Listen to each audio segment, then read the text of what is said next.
Hello everybody, my name is Rachel and welcome to my channel Colonati. Today I'm going to revisit more of my past anticipated releases. If you don't know, I put out quarterly lists of books that I'm looking forward to that are coming out soon, and then about a year later I come back and I let you know if I have read those books, and if I have, did they meet my expectations. Today I'm going to be revisiting my most anticipated books from October, November, and December of 2018. I'm a little bit late on doing this one and will hopefully catch up on this series. Let's dive straight into it. The first book on this list is The Lady's Guide to Petticoats and Piracy by Mackenzi Lee. There are going to be a lot of sequels on this list, just forewarning. This one is the sequel to The Gentleman's Guide to Vice and Virtue, and it follows Monty's younger sister Felicity. And Felicity was one of my favorite characters from The Gentleman's Guide. She was very practical and no nonsense and knew what to do when Monty had no clue. So I was really looking forward to a story focused on her. Unfortunately, I didn't love the experience very much. What I most recall from this book is that it gave me a terrible case of a secondhand embarrassment. I just didn't find Felicity to be as practical in this one, especially because she is chasing her dream of basically being a medical student, but this is historical fiction more than anything else, and it's set in a time period when women were just simply not allowed to do that. And I thought it would be an interesting story about how she manages to find a teacher, and instead it kind of devolved into a series of embarrassing escapades where she comes up with terrible plans, and they were so embarrassing. Nevertheless, I didn't like it. I didn't think it was a terrible book, I just reacted to it kind of weirdly. There is going to be a third book in this series following the youngest Montague sibling, Felicity and Monty's younger half-brother, I believe, and I will certainly return to this historical fiction world and these characters because it's still a lot of fun. Next up is Exit Strategy by Martha Wells, and you probably know by now I have read this and I absolutely loved it. Exit Strategy is the fourth Murderbot novella, and I've read it twice now, and I think it is a good closure to the story arc in the four novellas and kind of leading up to the next adventure in the novel coming out very soon. I loved it very, very much. Next up, another sequel, The Consuming Fire by John Scalzi. This is the second book in his Interdependency trilogy, and you may recall that when I originally read the first book, The Collapsing Empire, I wasn't too hot on it. I expected it to be something very different from Scalzi, the launch of a new series, maybe he would try something different, and I was disappointed because it was so similar to his other books, mainly in terms of the characters that he writes, their personalities, the way they talk and everything. So I've always liked the premise of the series, but the first book really let me down in some way. However, The Consuming Fire, I enjoyed this so much more than the first book, and it's probably because I had recalibrated my expectations. I knew what it was going to be. I wasn't expecting it to be something wild and crazy and different, you know, but I was far more drawn into the story and into the characters especially. I got to the end of it and was like, I need the last book right away. I was so ready for the end of the series to see how it would turn out. So yeah, this one was pretty good.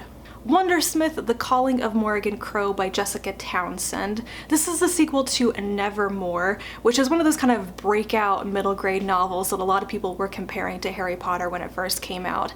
I enjoyed Nevermore, and I didn't actually think it was that similar to Harry Potter. I thought Townsend was definitely setting up the series to be its own thing.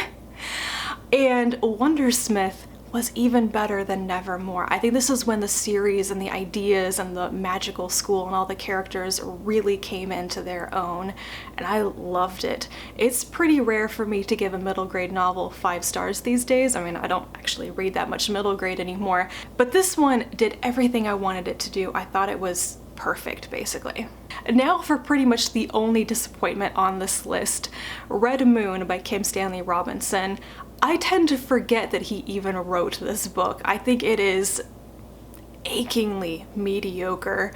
I hate saying that, but this is the only thing I've ever read by Robinson that I didn't think was very good. In fact, it's so vague, and I could barely remember reading it and what it was about, but you know, Red Moon, it doesn't actually take place on the moon until a little bit at the end, and I just felt like it was rehashing some ideas and bland characters from other books, and it wasn't that good. I would not recommend this one. Robinson has a back catalog of novels that are so much better than this. Then there are 2 books that I haven't read yet. The first is The Monster Bar Cormorant by Seth Dickinson. This is the follow-up to The Traitor Bar Cormorant, which was really hyped up on BookTube some years ago. I really enjoyed it. I've been looking forward to the sequel, but the sequel has also been delayed for a number of years, and while I was initially excited, then it came out and I didn't hear anything about it. So I feel like I have cooled off dramatically on this particular series, and perhaps on Seth Dickinson's work in general. I just am not interested in reading it right now. So I'm not sure if I will ever pick up The Monster Bar Cormorant. Maybe someday if I see it at the library, but it's not calling to me like it used to. The other one I haven't read yet is Europe at Dawn by Dave Hutchinson. This is the 4th and final book in the Fractured Europe sequence. I love the first 3 books. I'm pretty sure I'm going to love this 4th book.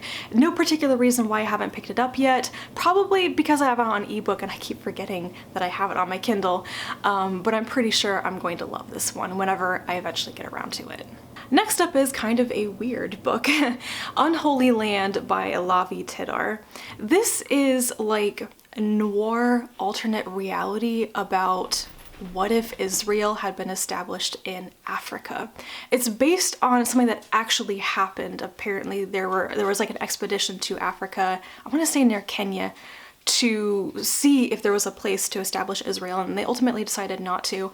But Tidhar ran with this idea, and so the story is about a writer, this man from the modern day world, who kind of accidentally slips into an alternate world and goes to Palestine in Africa, and people are hunting for him. Like, he's not supposed to be there, he's from a different world. I liked the feel of it. It does have a very noir detective atmosphere to it, which is what I mostly remember.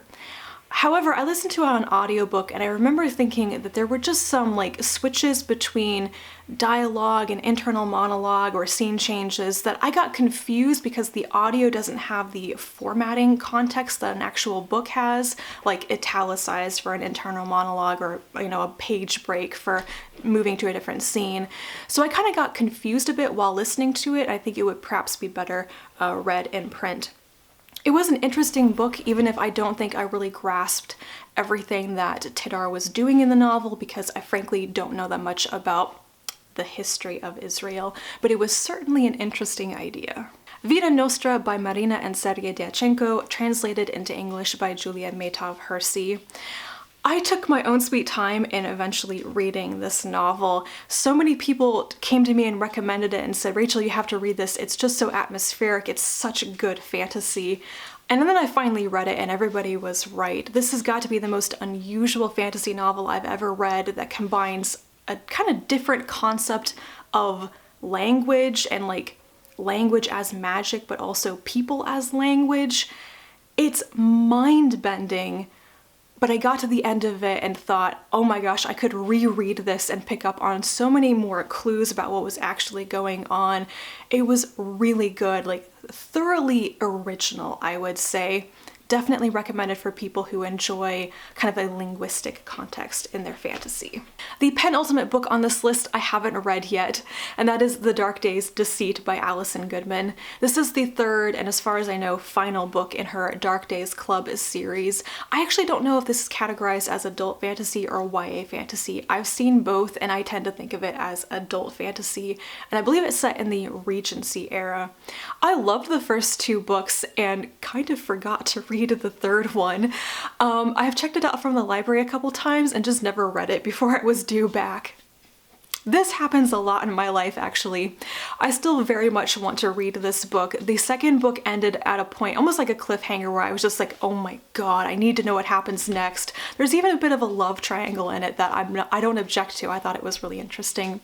So eventually I will get around to this one. And the last book that I was really looking forward to from December 2018, I believe, is How Long Till Black Future Month by N.K. Jemisin.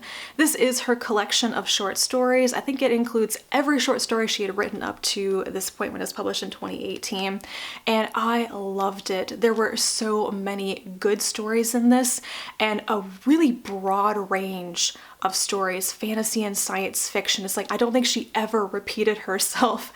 It was fantastic. I went into this one not knowing anything about her short fiction. I think I had read 2 of her short stories up until this point, and I had so much to discover and explore in this collection. It was really fantastic.